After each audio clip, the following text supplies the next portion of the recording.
Bien, on parlait de la chouette, oiseau sorcier, et on se posait la question, est-ce que la chouette est née sorcière? Autrement dit, est-ce que c'est Dieu qui a créé la chouette sorcière? Est-ce que c'est Dieu qui a donné à la chouette cette capacité d'être le véhicule, le moteur, le mobile, le moyen de transport à ceux qui pratiquent la sorcellerie? Et nous avons vu que dans la Mésopotamie, il y avait un esprit appelé Lilith qui arrachait les enfants des mamelles des mamans, qui arrachait les enfants la nuit, qui faisait ravage la nuit, et on l'a identifié à la chouette. Autrement dit, est-ce que c'est Lilith qui a transféré son esprit en la chouette?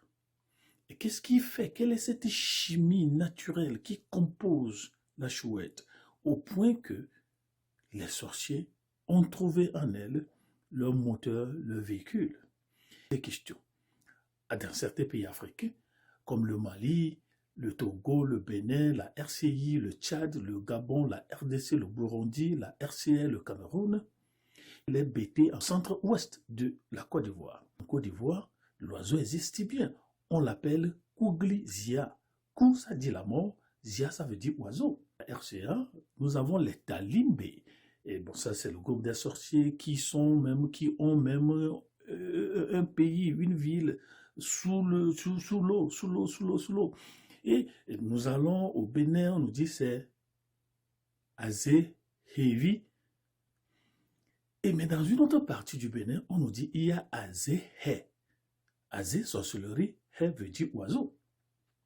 Le Gabon et au Cameroun, on nous dit qu'il s'appelle Ma Ngre Ngre. Ça, c'est chez les Moundans.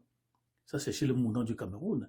Mais au Mali, chez les Bambara, on me dit qu'il s'appelle Djidji. Chez les Ngambaye, au sud du Tchad, on me dit qu'on l'appelle Koy. Et chez les Arabes, on l'appelle Hangungung et d'autres personnes l'appellent Kourki. La chouette est-elle née sorcière? La chouette est-elle sorcière ou bien un modus operandi de la sorcellerie? Nous avons pris du temps pour nous arrêter chez un expert en culture, Adjatado, Togo, Bénin, Ghana, et voici ce qu'on nous dit. Là, on me dit que d'abord, selon la cosmogonie et le panthéon Adjatado, la sorcellerie est née avec la terre. Vous êtes d'accord? On dit que la sorcellerie est née avec la terre. Le premier esprit qui apparaît sur la terre. Je ne sais pas si c'est le premier esprit jeté sur la terre. Et on me dit, il faut d'abord savoir que la sorcellerie, ou bien ce qu'on appelle le spiritisme, se sert de tout ce qui est vivant. Se sert de tout ce qui est vivant. Donc là, on m'a dit que la chouette n'est pas née sorcière. La chouette, et on ajoutait le chien, le chat et autre chose, le corbeau noir, le hibou. Ce sont des oiseaux, ce sont des êtres que cet esprit utilise. Donc on me dit que c'est un esprit invisible à l'œil nu, mais qui agit à travers les animaux, qui agit dans les hommes, qui a des effets sur les gens, qui a des effets sur les animaux. Mais la surprise générale ici, c'est que chez les Adjatado, le cosmogonien panthéon, chaque famille a l'esprit de la sorcellerie. Et mieux, il y a la sorcellerie dans chaque famille. Est-ce que vous êtes d'accord? Et selon eux, la sorcellerie est la source de la sagesse, de la connaissance, des mystères, des secrets. Non seulement chaque famille a une sorcellerie, mais chaque vaudou, chaque fétiche ou chaque obédience a une sorcellerie. Autrement dit, tous les féticheurs que nous connaissons sont des sorciers. Tout objet d'adoration, tout objet de croyance contient l'esprit de la sorcellerie. Donc, il ne faut pas que les gens disent « Ouais, nous adorons seulement ceci, c'est la culture. » D'ailleurs, culture pour radical, le culte. La culture est la face visible du culte qui est l'invisible. Tous les féticheurs sont des sorciers. Tous les féticheurs ont de la sorcellerie. Et les objets d'adoration ont l'esprit de la sorcellerie. C'est pourquoi on me dit, vous ne pouvez jamais traduire au tribunal de la sorcellerie un sorcier ou une sorcière. Il y a un réseautage là-bas. L'élément d'adoration, le féticheur et le sorcier sont en réseau. Parce qu'il y a cette présence dans ces trois composantes, vous ne pouvez jamais prononcer coupable un sorcier ou une sorcière devant quelque tribunal sorcier que ce soit, devant quelque vaudou que ce soit, devant quelque objet d'adoration que ce soit.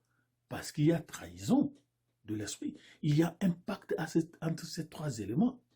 Prononcer un sorcier coupable, prononcer une sorcière coupable devant un vaudou, devant un objet d'adoration, est une violation de l'alliance, du pacte qui lie l'objet d'adoration, le féticheur et le sorcier. Autre chose qu'on ne nous a pas dit, puisque chaque famille a de la sorcellerie, et chaque féticheur de la sorcellerie, et chaque objet d'adoration de la sorcellerie, il y a aussi un esprit de famille qu'on appelle fielé. Mais écoutez bien le nom, fielé.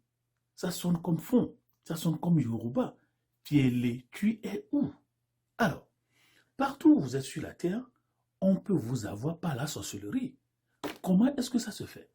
Alors, l'esprit sorcier invite le fielé, c'est-à-dire votre esprit de famille, qui est le porteur du logiciel des informations, ou bien c'est la matrice, c'est la base de données, c'est le possesseur des bases de données de votre famille.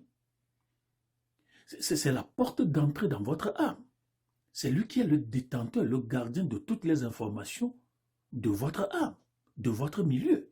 Donc, le sorcier l'interroge et il ouvre la porte et donne toutes ces informations. C'est pourquoi vous pouvez être partout, Chine, États-Unis, Russie, Japon, mais on envoie votre esprit de famille qui vient collecter l'information. Il fait la géolocalisation spirituelle. Et il donne votre whereabout. Vous êtes où? On fait géolocalisation spirituelle et c'est ce qu'on fait chez les charlatans. Vous voyez les choses qu'ils font là, c'est une géolocalisation. Et quand vous y allez, on dit, oh, prenez l'argent là, mettez ça sur le corps, crachez dessus, dites ceci. Ça, c'est ça qu'on utilise pour ouvrir votre porte spirituelle. C'est ça qui ouvre votre âme aux féticheurs, aux charlatans, aux sorciers.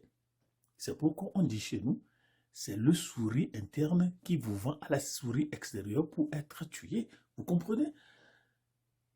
Chouette, née sorcière? Non, la chouette n'est pas née sorcière. D'ailleurs, on nous dit que la chouette, identifiée à Lilith, cet esprit qui ravageait dans la Mésopotamie, en fait, Lilith est appelée la mère des démons, la gardienne des enfers. Autrement dit, elle est la femme de Satan. C'est ce qu'on nous dit dans la Mésopotamie. Alors, c'est l'esprit-là qui est projeté dans la chouette et qui est distribué à tous ceux qui sont des sorciers et sorcières. Et on peut vous donner ça par nourriture, on peut vous donner ça par la boisson. Comme on le dit, il y a un réseau spirituel composé des objets d'adoration, les chargés d'adoration, ou les adorateurs, ou les sacrificateurs, et les sorciers. Donc quand vous allez chez un Mamissi, un Bokono, un Huno, il y a un network, il y a un réseau. Ce sont des gens qui travaillent en équipe. Est-ce que vous êtes d'accord qu'on dise qu'il y a la sorcellerie bonne et la sorcellerie mâle? Mais regardez ce qui se passe. Au Bénin, je ne vais pas donner le nom du milieu, où aujourd'hui dans le marché, vous pouvez acheter la sorcellerie à 10 francs. Ça se vend à 10 francs. Et au Togo, il y a quelque part, je me demande si on ne vend pas la sorcellerie là-bas. Et d'ailleurs, est-ce qu'on a besoin d'aller au marché pour acheter la sorcellerie? Ça se tend, ça se presse, ça se tasse, ça se prasse. Mais écoutez ceci. Au Bénin, on me dit, lorsque vous devenez sorcier, ou lorsqu'on vous fait sorcier, on vous donne deux choses. Il y a Azéhé, oiseau sorcier, qui est votre modus operandi, qui est votre moyen de transport.